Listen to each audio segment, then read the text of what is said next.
안녕하십니까. 오늘은 증여세에 대한 얘기를 좀 하겠습니다. 지난번에 상속세에 대한 얘기를 했는데요. 상속세하고 증여세하고는 상속과 증여가 비슷한 거거든요. 다만 차이가 있다면 상속은 개인의 의사표시와 관계없이 사망이라고는 사실에 대해서 재산이 다른 사람에게 이전되는 거예요. 이게 상속인데 비해서 증여는 우리 사람의 의사표시로, 다른 말로 하면 계약으로서 다른 사람에게 재산권이 이전되는 게 이게 증여세입니다. 그래서 세법은 증여하고 상속하고 차이가 다만 사망으로 인해서 재산권이 넘어가느냐 아니면 사망 전에 개인의 의사표시로서 넘어가나 그 차이뿐이었기 때문에 세법은 이 하나의 법률로 묶었어요. 이것을 상속세, 증여세, 이게 세목은 다른데 법률은 하나의 법률에 묶었습니다. 왜냐하면 유사하기 때문에 그렇습니다. 차이가 있다면은 그 세금을 계산하는 방법이라든가 그런 건 좀 차이가 있어요. 그래서 하나의 법률에다 묶으면서 전편에는 상속세법, 후편에는 증여세법 이렇게 나눠져 있습니다. 그래서 상속세하고 증여세하고 같은 내용인 것은 오늘은 얘기를 좀 생략하고 그냥 진행하겠습니다. 그래서 이제 증여라고는 개념도 민법에서 규정하고 있어요. 증여가 뭐냐 하는 것을 민법에서 규정하고 있고, 세법에서는 그 규정을 그냥 그대로 옮겨다가 빌려다가 이런 개념이 성립되는 것은 세금을 내야 된다, 이렇게 한 게 이제 증여세입니다. 그래서 이걸 또 요약하면 그러니까 두 가지입니다. 하나는 생전에 사람이 죽기 전에 재산이 이전된다는 생전이라는 얘기고, 또 하나는 어떤 사건에 의해서 옮겨가는 게 아니고 의사표시에 의해서, 계약에 의해서 재산권이 이전간다. 세 번째로는 그 내용이 신분이나 이런 게 아니고 재산권이 이전된다. 세 가지 요건입니다. 생전에 의사표시를 해서 재산권이 타인에게 이전되어 간다. 이게 이제 민법상의 증여 개념입니다. 그런데 이제 세법에서 또 미묘한 게 있어요. 그럼 재산이 옮겨갔는데 그 재산이 되돌아오는 수도 있잖아요. 반환되는 수가 있어요. 그건 이제 흔히 민법에서 보면 계약이 해제되었다든지 아니면 그 계약을 취소할 수 있는 사유가 발생했다든지, 그러면 당초에 계약했던 것이 무효가 될 수도 있고 취소가 될 수도 있죠. 이제 그런 사실이 생기면 세금 매기겠다는 게 증여세 아닙니까? 근데 거기에 대한 예외가 또 하나 만들어준 게 있습니다. 가령 일단 증여를 했는데 나중에 그 증여를 무효로 바꾼단 말이죠. 재산이 넘어갈 때도 당사자의 의사표시로 넘어갔으니까, 그러면 다시 되돌아올 때도 당사자의 의사표시로 되돌아와 버린단 말이죠. 그러면 계약을 해제한다든지 취소한다든지 이런 게 있습니다. 그 세법에서는 이제 반환이라는 용어를 썼습니다. 그래서 증여를 했다가 그 증여 재산이 반환될 때 그러면 어떡할 거냐? 그러면 가령 부동산 같은 경우에는 증여하느라고 일단 등기가 넘어갔습니다.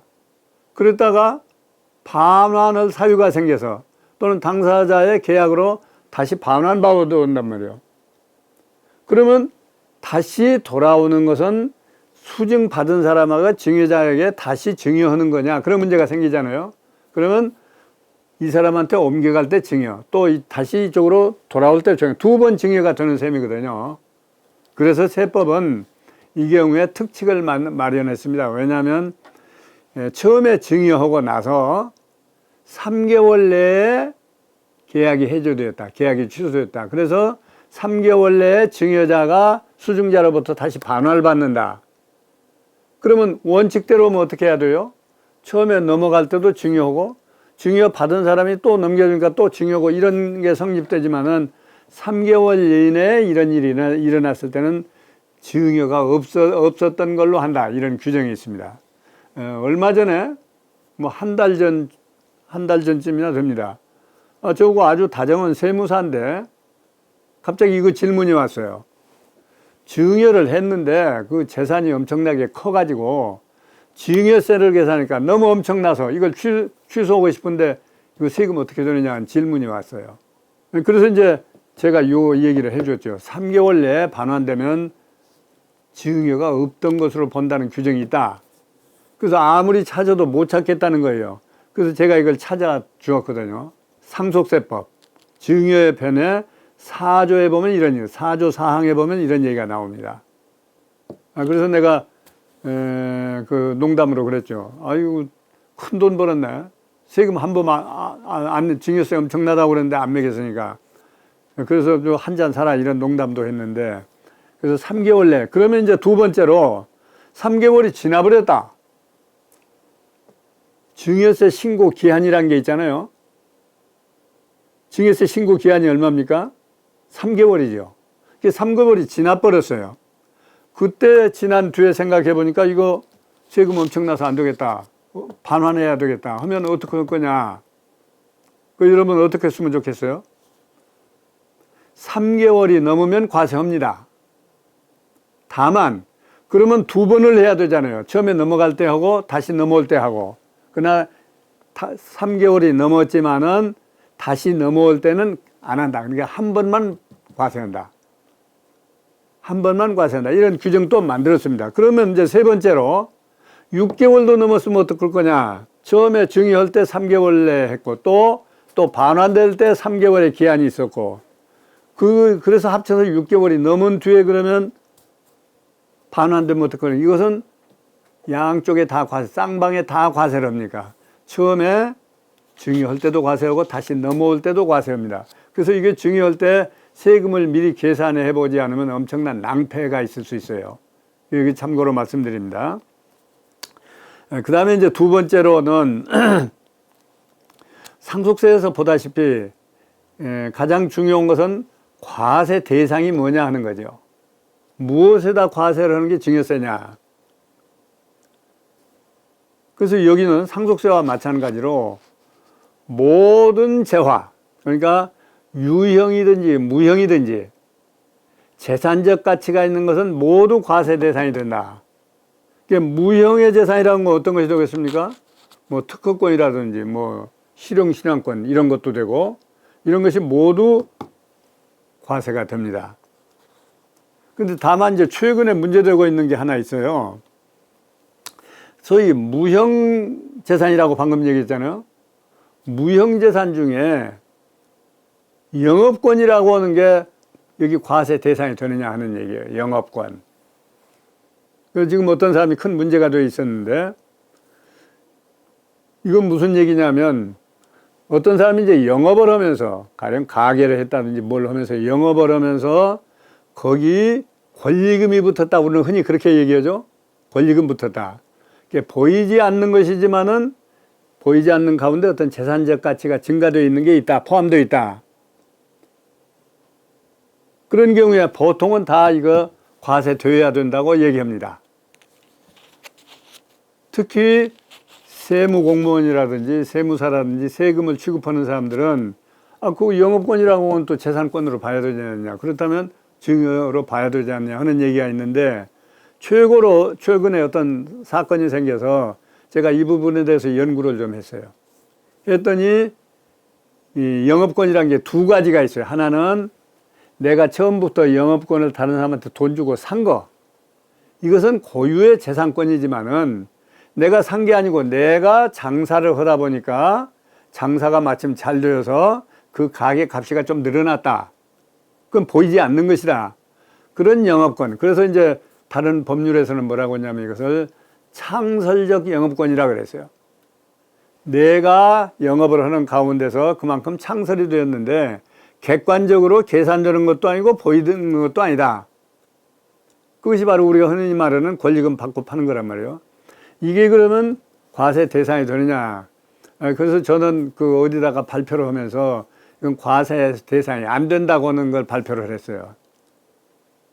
그런데 이제 혹자는 그러면 세법에 영업권 또 평가 방법이라는 걸 규정해 놨던데 그럼 평가 방법을 뭘로 규정했느냐. 그러니까 영업권으로서 과세 대상이 되는 것을 평가하는 것이지 아직 영업권으로 대가를 지급하지 않고 자동적으로 생겨났다고 보는 거. 보이지 않는 거, 이것은 과세 대상이 안 된다고 하는 것인데, 꽤 그 이론은 복잡합니다. 여러 가지 측면에서 제가 연구를 해서 지금 올려놨어요. 근데 실제 이 사건이 지금 국세심판원에 가 있습니다. 그럼 과세 대상이 안 되느냐 하는 얘기가. 근데 지금 1년이 넘어가요. 1년이 넘었어요. 그런데 아직도 거기서 결론을 못 내리고 가지고 있는 것 같아요. 그래서 이게 상당한 숙제로 남아있다. 참고로 말씀드렸습니다. 그 다음에 이제 증여는 동일인으로부터, 한 사람으로부터 여러 차례 증여를 받는다. 전에 한번 증여받는데 이번에 또 받았다. 그 뒤에 또 받았다. 여러 차례 나눠서 증여를 받을 수가 있잖아요. 이럴 때는 그 여러 차례 걸쳐서 받은 증여 가액을 합산해서 세금을 매깁니다. 그러면 그때 먹였는데 또 합산해서 과세하느냐, 이중과세 아니냐, 이런 문제가 있죠. 그래서 합산해서 과세하되 전에 낸 세액은 빼줍니다. 그러면 전에 낸 세액을 빼줄 테면 합산해서 온 거고 다를 게 뭐 있느냐. 합산을 하면 여러분 아시다시피 금액이 커지면 세율이 점점 올라가잖아요. 지금 상속세나 증여세는 5단계의 세율이 있습니다. 1단, 2단, 3단, 4단, 5단까지. 그런데 금액이 커질수록 그 세율 차츰 올라가요. 그러니까 먼저 낸 거고 이번 낸 거고 합쳤더니 종전에는 내가 10%에 해당되었는데 합쳐놓고 보니까 20%의 세율에 해당된다. 그러면 이번에 다시 세금을 계산하면 20%의 과세일 거 아닙니까? 그리고 종전에 10%에 낸 것은 빼줘요. 그러면 어떤 결과가 됩니까? 합침으로써 세율이 한 단계 올라간 거, 그 부분에 대해서 추가 세금을 내야 돼요. 근데 그 합치는 기간이 얼마냐? 10년간입니다. 10년이 넘으면 상관없지만은 10년 내에는 제2차, 3차 증여가 있으면 모두 합쳐서 세금을 다시 계산해버려요. 말하자면 정산하는 효과가 있습니다. 그래서 이것도 주의해야 돼요. 이제 납세자들이 대부분 이런 상식은 다 가지고 있더라고요. 그래서 어떤 분은 내가 최초에 증여할 때 몇 년도에 했지? 그래가지고 쭉 계산해보고 10년이 넘었구나. 그리고 다시 증여를 해요. 그러면 합산 대상이 아니니까 낮은 세율이 적용된단 말이죠. 이 점 증여에서는 조금 주의하시면 됩니다.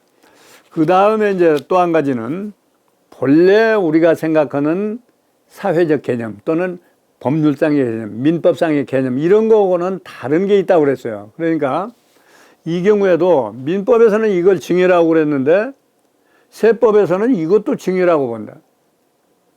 또 민법에서는 이걸 증여라고 보는데 세법에서는 이걸 증여 아니라고 본다. 그런 예외 조항이 많은 게 세법의 특징이에요. 아까 말씀대로 증여는 민법에 있는 규정을 그냥 원용해서 받아서 쓴다. 그래 놓고 나중에 뒤로 가서 보니까 이건 증여다. 이건 증여 아니라도 증여로 봐라. 이런 것들이 많이 있단 말이에요. 말하자면 어떤 것은 플러스고 어떤 것은 마이너스 해가지고 세법에서 보는 증여 가액이 따로 나온다. 이것을 우리는 증여의 추정 또는 증여의 의제라고 얘기합니다. 추정, 의제. 그러니까 추정한다는 건 뭡니까? 본래 다른 법률에 의하면 이게 증여가 아닌데 세법에서는 이것도 증여로 봐야 되겠다. 이게 추정입니다. 그러면 의제는 뭐냐? 의제도 마찬가지예요.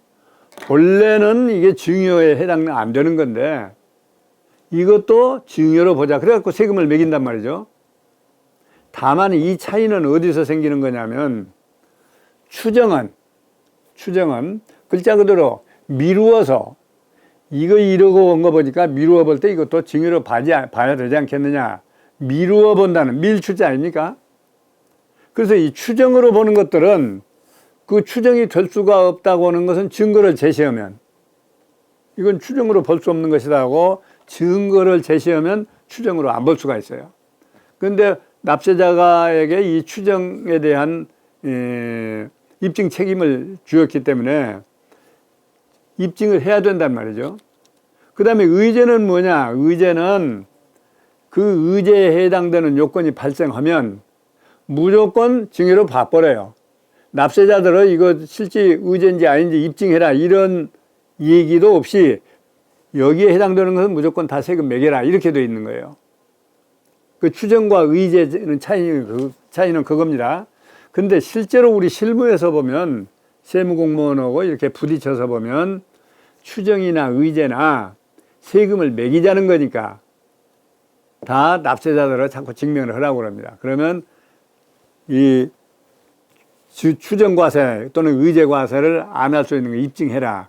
그 이제 차이가 있다면 다만 그렇게 입증 책임입니다.